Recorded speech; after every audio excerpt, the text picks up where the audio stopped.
Quel matériel utiliser aujourd'hui en 2023 pour commencer une chaîne YouTube? Salut à toutes et à tous, c'est Ben, de retour sur une nouvelle vidéo Vinyl Mood, mais aujourd'hui une vidéo un peu particulière puisque vous l'aurez compris, on va pas parler forcément de vinyle, on va surtout parler de matériel.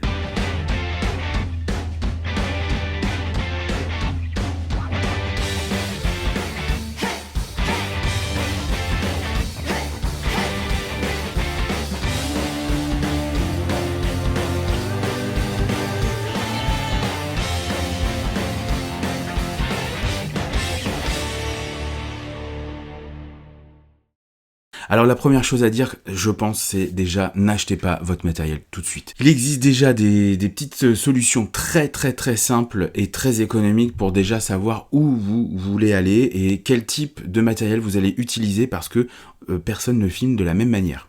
Je m'explique. La première chose à savoir, c'est est-ce que déjà vous voulez montrer votre visage? Le visage, vous pouvez très bien faire des vidéos YouTube sans montrer votre visage. Dans ces cas-là, il vous faudra un bras, hop, avec une plongée zénitale pour faire par exemple ce que font Météora par exemple pour pas le citer ou je pense à notre ami Rock Collect par exemple. Allez voir sa chaîne d'ailleurs, vous allez voir, elle présente énormément de très bonnes choses et vous comprendrez le principe de cette vue de plongée zénitale. Je vais vous montrer ce que j'utilise, vous allez voir, c'est extrêmement simple, ça fait 1 an du coup, on a fêté les 1 an de la chaîne. Pour l'instant ça me convient complètement, le dernier arrivé en date, c'est celui-là. Vous me direz d'ailleurs ce que vous pensez et ce que vous penserez du son par rapport à cette vidéo, par rapport aux autres. Voilà. Alors, pourquoi j'ai voulu faire cette vidéo? Eh bien, tout simplement parce qu'on est énormément de personnes, je me suis rendu compte de ça, à vouloir se lancer quelque part sur YouTube, comme j'ai pu le faire il y a 1 an maintenant. Sauf que, ben voilà, on ne sait pas trop comment s'y prendre. Alors moi, j'avais des bases d'audiovisuel avant, puisque j'ai commencé ma carrière dans l'audiovisuel, dans la production de documentaires et de plateaux télé sur des grandes chaînes et des grands groupes. Pour le coup, j'avais déjà des fortes notions de caméra. Là, on parle de chaîne YouTube, c'est encore différent, fort heureusement.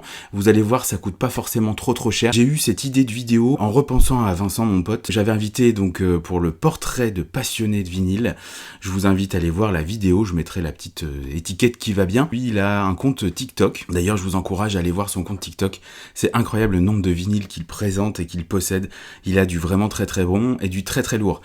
Donc, vu qu'il possède énormément de choses, il montre tout ça sur TikTok, mais je le pousse, je le tanne à vouloir un petit peu passer le cap de la vidéo et puis le cap de YouTube, parce que YouTube c'est quand même la meilleure des communautés, je trouve, hein.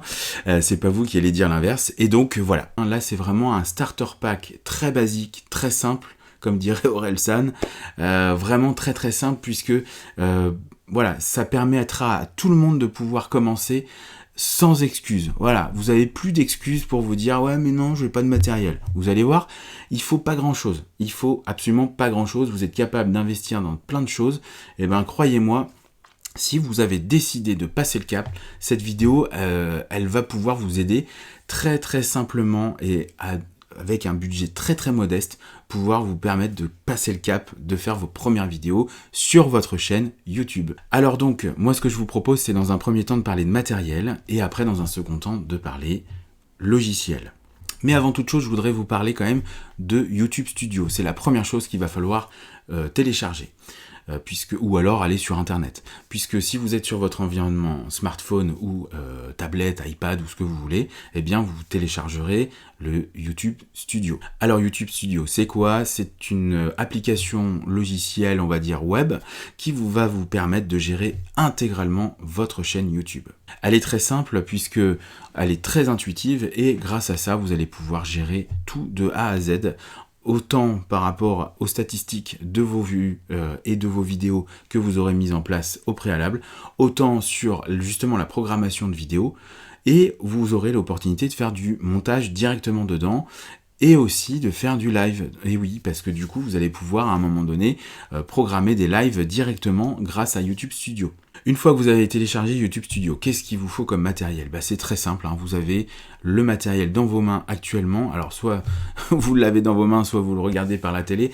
On va prendre le premier exemple, vous prenez votre smartphone. Et oui, le smartphone c'est extrêmement simple d'utilisation pour tout le monde. c'est un truc qui permet de filmer, voilà, qu'il vous faut, et votre téléphone le fait.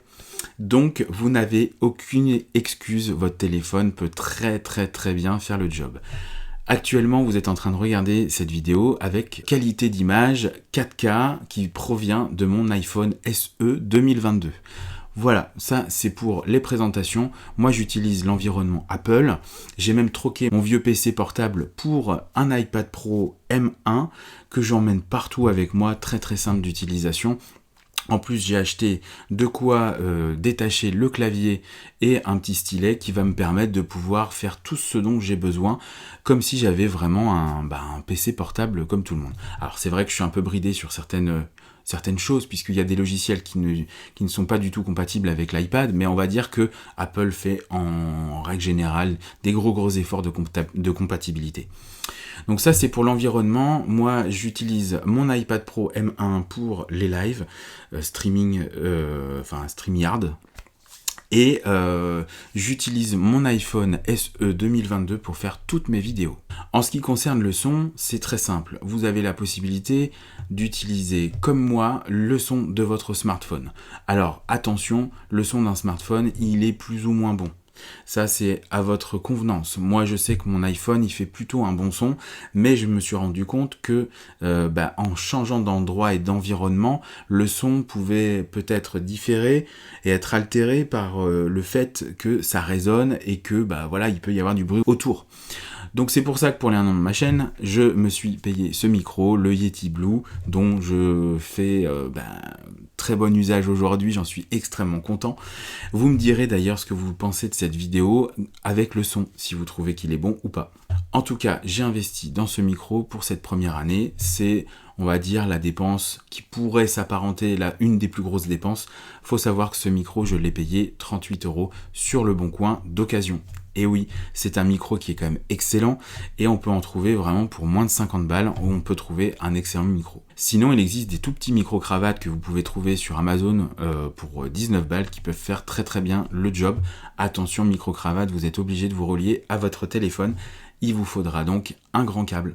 Si vous partez sur de la vidéo ou vous faites du vlog, dans ces cas-là, je vous encourage à prendre un bras magique. Alors, qu'est-ce donc un bras magique ? Eh bien, tout simplement un stabilisateur d'image d'appoint.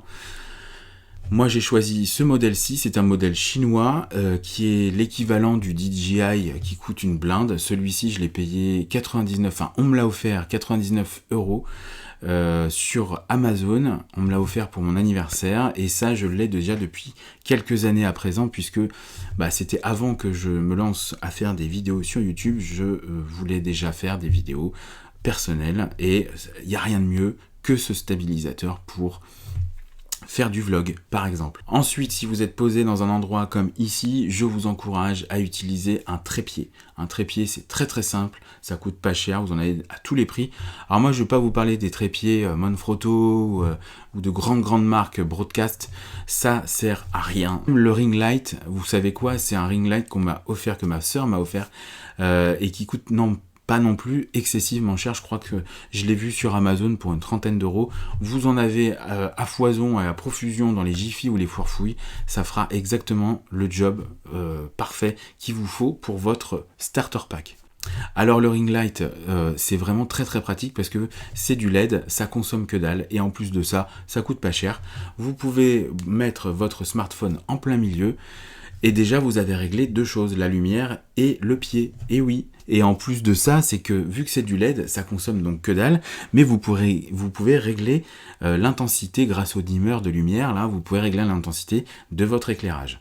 Moi, je vous encourage en plus du ring light, c'est d'avoir éventuellement une lumière. Alors, moi, c'est la lumière de ma pièce, mais c'est bien d'avoir une lumière environnante aussi, surtout pour le derrière de votre décor. Puisque si c'est un décor trop sombre, vous êtes dans un endroit trop sombre, l'image sera crado et il va y avoir du bruit sur l'image, ça va pas faire très beau, enfin bref. Moi je vous encourage à avoir ce petit ring light, déjà pour commencer c'est très très bien, ça coûte 29 balles et ça fait le job. Alors concernant le matériel, moi je vous ai dit que j'utilisais un iPad Pro M1. Pourquoi ? Parce que c'est génial, c'est très puissant et c'est très pratique d'utilisation, on peut l'emmener vraiment partout. J'utilise l'iPad Pro M1 et dedans, à l'intérieur, on va parler de logiciels. Moi, pour le montage, j'utilise LumaFusion. LumaFusion, j'ai absolument aucun placement de produit, hein, je vous rassure, mais LumaFusion, c'est le logiciel de montage qui est le plus pro, on va dire, le plus facile d'accès. Il coûte 39 ou 49 euros à l'achat. Vous le payez une seule fois et après c'est terminé, on n'en parle plus. Vous l'avez à vie avec toutes les mises à jour qui vont très très régulièrement avec. Donc ça c'est quand même plutôt un bel investissement. Donc effectivement on paye 40 balles d'un coup, ça fait un peu suer, mais c'est pas grave. Après derrière vous allez voir que vous avez un panel de choix autant sur les effets, les transitions, parfois même le son. Il y a possibilité de faire énormément de choses. Je vous encourage à aller voir des tutos sur d'autres chaînes qui en parlent très très bien. Et c'est d'ailleurs comme ça que j'ai découvert ce logiciel de montage. Avant, j'utilisais iMovie qui était gratuit et instantané sur chaque environnement iPhone ou Apple. Et sur l'iPad, j'utilisais iMovie, ça va très très bien, pas besoin de mettre des 1000 et des 100, surtout si vous faites des vidéos où vous mettez juste deux sections de vidéos ensemble. Vous mettez une transition, c'est terminé. Effectivement, vous pouvez vous mettre un petit générique début, un petit générique de fin, des petites transitions, vous pouvez gérer tout ça, ça c'est à votre sauce, ça viendra par la suite. Mais on va dire que si vous voulez juste faire de la vidéo de présentation, mais il n'y a pas grand chose à gérer. Donc parfois un petit logiciel gratuit de montage suffit amplement pour mettre deux vidéos l'une à côté de l'autre. Alors pour les miniatures, ce que j'ai fait, c'est que moi j'utilise un logiciel qui s'appelle Canva. Canva, c'est très très facile, très simple d'utilisation. Vous le retrouvez sur iOS ou sur Android. Je crois même que vous pouvez l'utiliser aussi sur Internet, puisque de toute façon Canva est partout. Et vous pouvez faire vos miniatures. Alors il y aura plein de modèles proposés. Bien évidemment, il y aura des modèles payants. C'est comme tout, mais il y a des modèles gratuits.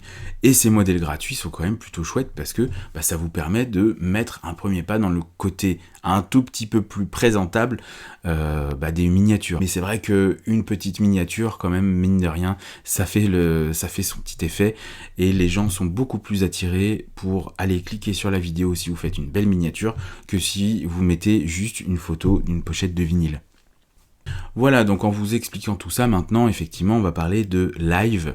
Alors pour le live, j'utilise du matériel spécifique qui est adapté à mon iPad. Par exemple, j'ai acheté ce petit hub qui est multitâche, puisque sur l'iPad, on n'a qu'une sortie USB-C. Et ce petit hub permet de faire du partage avec de l'HDMI. On a une entrée RJ45 pour mettre de l'internet par câble directement.